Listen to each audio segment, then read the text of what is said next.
Takže ahoj, dneska jsem si pro vás připravila video, co nosím v tašce, v mém případě teda v batohu, protože pořád chodím do školy, studuju a mám špatný záda, tak radši nosím batoh. Tak, jdem na to. Takže první kapsu už mám otevřenou. Tak, otevřeme, takže pitíčko je důležitý, musíme pít. Tiškáme, teď pouzdro.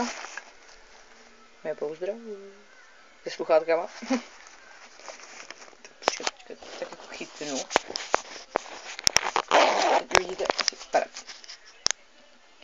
Tak. Máme pouzdro. Tady jsou nějaké tužky, zvýrazňovače, takové ty lepící papírky, lepidlo, nůžky.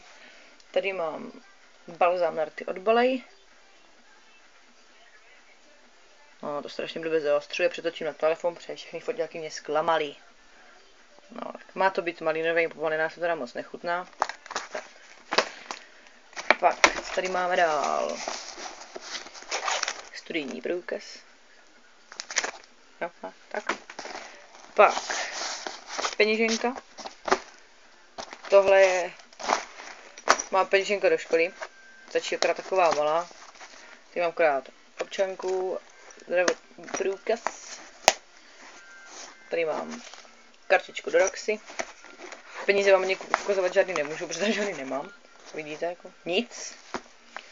A jinak nosím takovou velkou peněženku, když jdu třeba nakupovat nebo někam, a do školy stačí jenom tohle.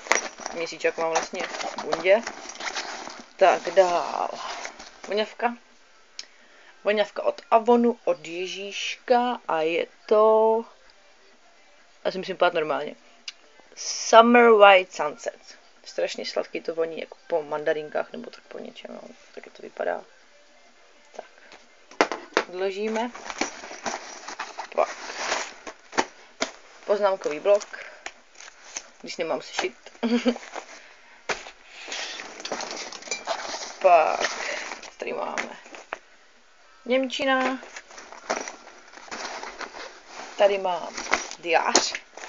Maminka vybírala diářek s puntíčkama. Tady mám taky ty lepící papírky, nějaký věc, tu vizitku a vlastně vypadá jako úplně normální obyčejný diář. Ale je v tvrdých deskách, což je dobrý, akorát mi teda vadí, že tam nemá tu gumku, aby to vlastně jakoby drželo při tom zavírání, ale co už, no, aspoň něco.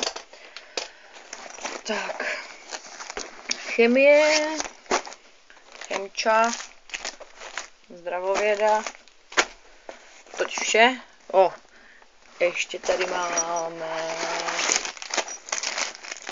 Eurobal, takový trošku zmačkaný. Dneska tady moc učení nemám, protože jsme měli málo hodin. Takže teď jdu na tu druhou kapsičku. Taky to položím. Protože se to jednou rukou zavírá strašně blbě.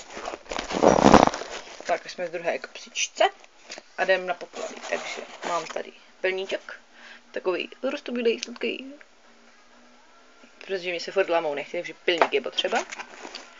Pak dál krém na ruce od Fleur de Santé. Jako ten krém už mám asi měsíc, nosím ho tam tak 14 dní v té tašce, teda v tom batohu, ale ještě jsem se jaksi nedostala k tomu použít. Ale tady napsáno, že to balzám na ruce pro velmi suchou pokožku. Tak uvidíme, třeba bude dobrý. Pak dál sluchátka. Sluchátečka. Bez sluchátek ani ránu. Sluchátka. Dále. Antibakteriální gel. Zémka od Balej. Taky nesmí nikdy chybět. Mám čisté ručičky, potom kapesníčky, teďka je kapesníčková sezóna v zimě. No a mám nejradši teda mentolový. Nemám ráda jahodový, heřmánkový, mě to strašně smrdí. Pak zrcátko holky pozor. Dál. Pinetky. Pinetek není nikdy dost, já teda pořád ztrácím, takže furt musím kupovat nový. Pak tady mám žvejkačky, jo.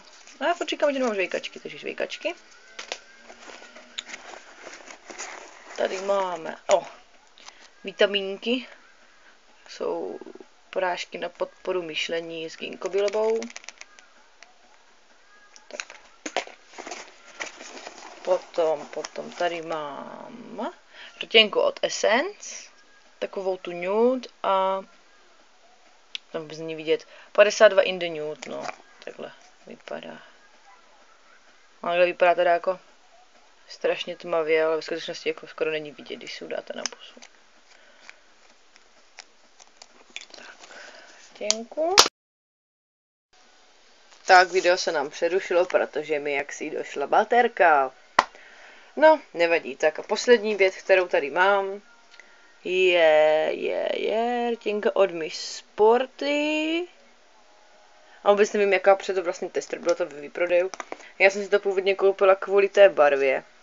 Je taková krásná, korálová. Že budu mít takovou rtěnku, no jenže on je to takový jaksi jenom tónovací balzám, takže to chytne jen takový nádech a nic moc. Jako, je to dobrý, hydratuje to, akorát strašně divně smrdí, takže jako nic moc. To je z mého baťůšku asi už všechno. Takže, to bylo moje video, co nosím v tašce. Teda vlastně, co nosím v batohu. Doufám, že se vám video líbilo. A že mi napište, co třeba vy nosíte v batohu nebo v taškách. Mějte se krásně, ahoj!